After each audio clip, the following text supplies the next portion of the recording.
2018 সাল খতমে তারাবির জন্য ঐতিহ্যবাহী ঢাকার মোহাম্মদপুরে এক মসজিদে খতমে তারাবির হাফেজ নেওয়া হবে। তারাবির আমেজ শুরু হয়ে গেছি। বিশাল এক মসজিদের 2 জন হাফেজ নেওয়া হবে। শত শত হাফেজরা সেখানে ইন্টারভিউ দেওয়ার জন্য সিরিয়াল ধরেছে। সেই ইন্টারভিউ বোর্ডের ভিতরে আমিও ছিলাম। শত শত হাফেজদেরকে দেখলাম তারা দরখাস্ত লিখেছে যে আমরা ইন্টারভিউ দিতে চাই।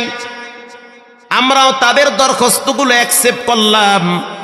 ঘোষণা দিয়ে দিয়েছি অমুক দিন সকাল 10টায় ইন্টারভিউ চালু হয়ে যাবে। ইন্টারভিউ শুরু হয়ে গেছে।